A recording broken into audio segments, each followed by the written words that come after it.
Monsieur le président. Ma question s'adresse à Madame la ministre du Travail. L'an dernier déjà, la réforme de l'assurance chômage était très mal engagée. Le gouvernement avait décidé de reprendre la main après l'échec des négociations entre les partenaires sociaux. L'échec de ces négociations était d'ailleurs inévitable et annoncé, tant la feuille de route que vous leur aviez adressée était intenable. Déjà, nous étions nombreux à soulever les effets pervers de cette réforme.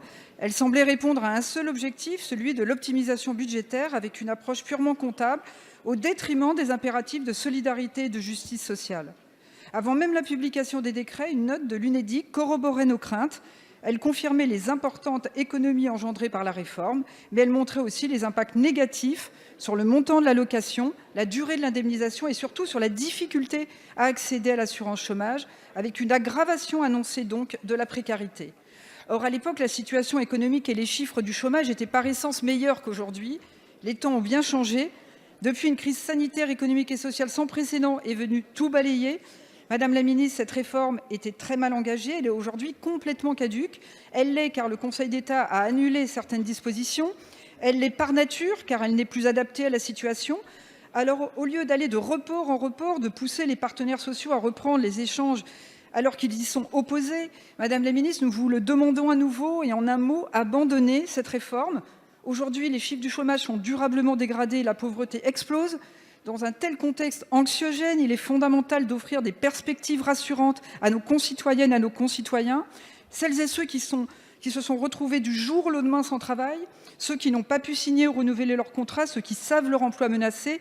Madame la ministre, nous vous le demandons, abandonnez cette réforme injuste et obsolète. La parole est à Madame Elisabeth Borne, ministre du Travail, de l'Emploi et de l'Insertion. Merci, Monsieur le Président, Mesdames et Messieurs les députés, Madame la députée Frédérique Dumas.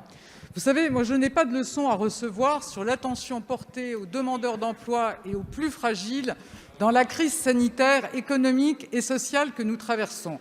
Alors, je vous rappelle que nous avons, par exemple, décidé de proroger les droits des demandeurs d'emploi qui arrivaient en fin de droit pendant le confinement. Ça veut dire très concrètement que des demandeurs d'emploi dont les droits auraient dû s'arrêter en novembre ou en décembre verront leurs droits prolongés jusqu'à fin janvier.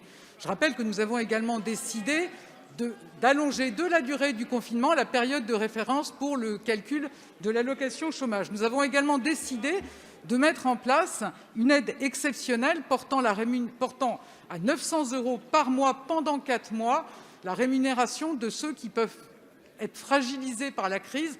Je pense en particulier aux saisonniers ou à ceux qui enchaînaient des contrats courts.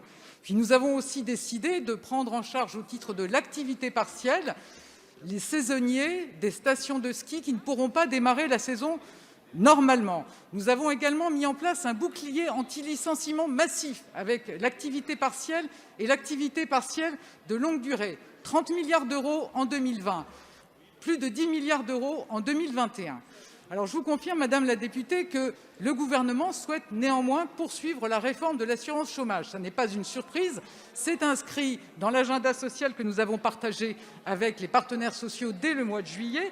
Cette réforme, elle vise aussi à lutter contre la précarité par un recours excessif aux contrats courts. Et puis, elle vise à assurer plus d'équité dans le calcul de l'allocation chômage. Donc, nous allons poursuivre cette réforme, naturellement en adaptant les paramètres dans la concertation avec les partenaires sociaux pour tenir compte du contexte que nous connaissons aujourd'hui. Je vous remercie.